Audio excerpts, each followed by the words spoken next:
नहीं मिलते हैं। अगर वह भक्त अपने मान को रखने के लिए, मेरे मान बचाने के लिए मेरे मंदिर में नहीं आ रहा है, तो मेरा कर्तव्य बनता है कि हम जाकर उनका दर्शन दें। और जगन्नाथपुरी भगवान स्वयं नित्य जाकर उस हरिदास ठाकुर जी का दर्शन देते थे। और इतने ही नहीं, जगन्नाथ भगवान स्वयं दत्तवन हरिदास ठाकुर को पहुंचाया करते थे। महाराज जब नाभाजी महाराज से मुलाकात हरिदास ठाकुर जी को हुआ, तो हरिदास ठाकुर जी कहते हैं कि प्रभु आगे की कथा आप बताना, मैं अपने शरीर को अब धीरे धीरे गोविंद के चरणों में अर्पण कर देता हूं, क्योंकि अब सहन नहीं हो रहा है, शरीर स्थिर पड़ते चला जा रहा है। नाभाजी महाराज कहा करते हैं कि नहीं हरिदास, कुछ दिन तुम और रुको, लेकिन प्रभु के प्यारे हो गए, अपने शरीर को त्याग कर अपने तेज को उस जगन्नाथपुरी के चरणों में अर्पण कर दिया। महाराज जैसे पता चला ठाकुर जी को, जगन्नाथपुरी भगवान को पता चला, जगन्नाथपुरी भगवान स्वयं आए और हरिदास ठाकुर को अपने गोद में उठा लिया और गोद में उठाकर समस्त जगन्नाथपुरियों में घुमाकर स्वयं भगवान अपने हाथों द्वारा उनका संस्कार किया। इतना ही नहीं, संस्कार के बाद नियम होता है कि भंडारा कराना चाहिए। भगवान के पास किसी चीज का कमी नहीं है, लेकिन भगवान ने अपने पीताम्बर लेकर समस्त जगन्नाथपुरियों में ऐसे भिक्षाटन किए, ऐसे भिक्षा मांगे समस्त जगन्नाथपुरियों में, और कहा हे प्रभु, आप मेरे भक्त का भंडारा है, आप सबका सहयोग चाहिए। नाम जपने का ये महिमा है कि भक्त के लिए भगवान ने भिक्षा मांगी। भक्त अगर चाहे तो भगवान को जैसे भी माने तो मान लेना चाहिए, तो भगवान उसको उसी रूप में दर्शन दे देते हैं। महाराज रुक्मणी ने केवल पत्र में यही तो लिखी, ये प्रभु हम आपको देखे नहीं, लेकिन आपके गुणों का व्याख्या हम श्री नारद जी महाराज से श्रवण किए हैं, तो हम चाहते आपको पति रूप में स्वीकार हो।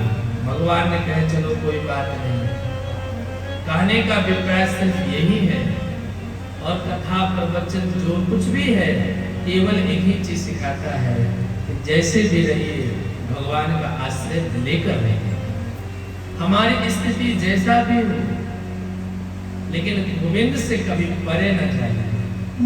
ये न सोचिए कि मेरे साथ बहुत गलत हुआ तो हम ठाकुर जी को भूल जाए। महाराज प्रभु के नाम यह आश्रय है कि जो भी संत महात्मा जो भी गाया उसका बेड़ा पार लग गया। भगवान का इसी तरह प्रथम विवाह हुआ रुक्मणी जी के साथ में, और रुक्मणी जी का प्रथम पुत्र वे प्रद्युम्न। आगे चलने के बाद भगवान के अंश हैं कामदेव भगवान, वासुदेव के अंश हैं, उनके भगवान के द्वारा भस्म किया गया और पुनः कृष्ण की प्राप्ति करने के लिए पुनः शरीर का धारण किए और ऐसा तपस्या की कि भगवान के पुत्र बन के आए, कृष्ण के पुत्र के रूप में अवतरण हुए।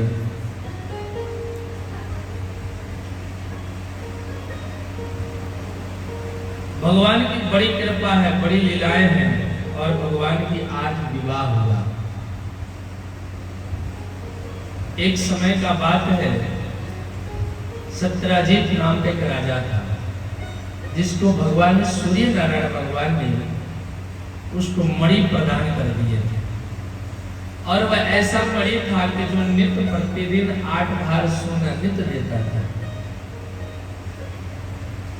सत्यराजीत कभी इतना घमंड में आ गया कि मणि को धारण करके भगवान के सभा में गया, द्वारिकाधीश के सभा में गया, सभा लगी थी, सब लोग बैठे थे।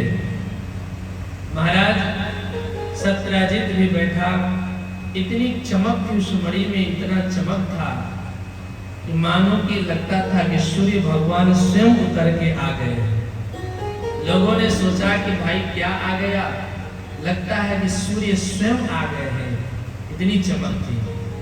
लेकिन सभा में जब बैठा तो तमाम लोगों ने कहा कि सत्यराजित, यह मणि भगवान के कंठ में बहुत सुंदर शोभेगा, भगवान के गले में बहुत सुंदर सुशोभित होगा, और राजसभा चलाने के लिए राजकोष में अगर यह मणि रहे तो नित्य प्रतिदिन 8 भर जो सोना प्रदान करता है, इससे यह पूर्ति हो जाएगा।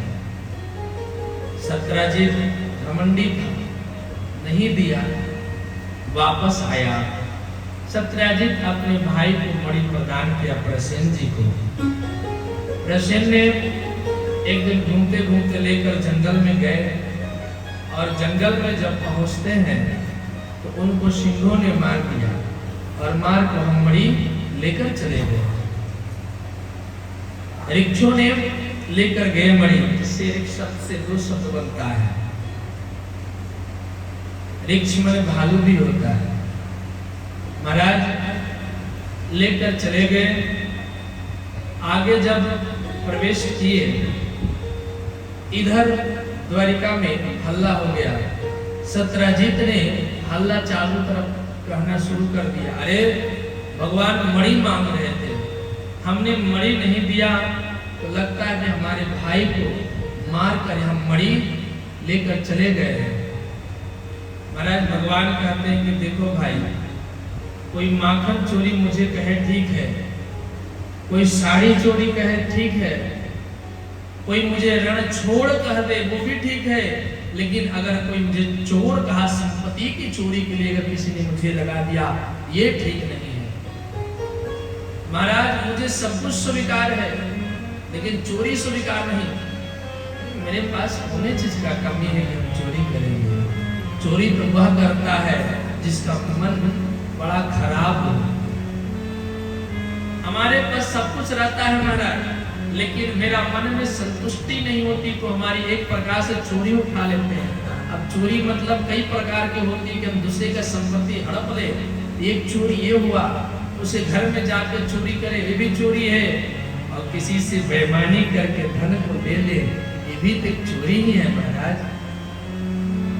भगवान कहते देखो भाई, किसी का मन चुरा लेते हैं तो ठीक है, उसके मन अपने तरफ खींच लेते हैं, ये ठीक है, लेकिन कोई मुझे कह दे संपत्ति चुरा दे, ये कदापि नहीं हो सकता। महाराज भगवान ने अपने दूतों के साथ जंगल में निकले। आगे जब गए तो मिला सिंह, देखा कि पैर उसका गया है और उसके भाई मृत्यु स्थान पर पड़े हैं। भगवान ने कहा अच्छा। आगे धीरे धीरे गए। वहां जाने के बाद उसी गुफा में प्रवेश कर रहे हैं। अपने पार्षदों से कहते हैं कि सुनो, अगर हम जल्दी आ जाएंगे तो ठीक है, अगर नहीं आते तुम लोग वापस चले जाना। वापस जाकर सभा में बता देना, द्वारिका में बता देना तो प्रभु अब नहीं रहे। लेकिन भगवान जब अंदर प्रविष्ट किए तो जामवंत जी की पुत्री जामवंती उस मणि को लेकर खेल रहे थे। गुफा के अंदर प्रवेश होकर मणि मांगना चाहे भगवान, तब तक जामवंत जी आ गए। और जामवंत जी कहते हैं कि ऐसे मणि तुम देंगे नहीं, प्रभु युद्ध करना पड़ेगा। भगवान कहते तथास्तु, आपकी इच्छा की पूर्ति तो करना चाहिए। हमारी इच्छा हो और ठाकुर जी से हम कहते हैं और ठाकुर जी हमारी इच्छा पूरा न करे, कदापि ये हो ही नहीं सकता। भगवान ने युद्ध किया, 27 दिनों तक युद्ध चला। और ऐसे दिव्य युद्ध जब चला तो जामवंत जी हाथ जोड़ लिए कि बस प्रभु अब हम पहचान गए कि आप कौन हैं। आप प्रभु, आप साक्षात नारायण हैं, रामा अवतार के आप राम हैं। जामवंत जी चाहते तो पहले ही पहचान लेते, लेकिन क्यों नहीं पहचाने और युद्ध क्यों किए। रामा अवतार में जामवंत जी के बराबर युद्ध करने वाला कोई दूसरा मिला ही नहीं। जब पूरे रावण से युद्ध हो गया, संपन्न पूरा युद्ध संपन्न हो गया, जामवंत जी कहते हैं प्रभु से कि हे प्रभु, हमारे युग तो कोई वीर मिला ही नहीं, आइए आपसे भी दो चार हाथ हो जाए। भगवान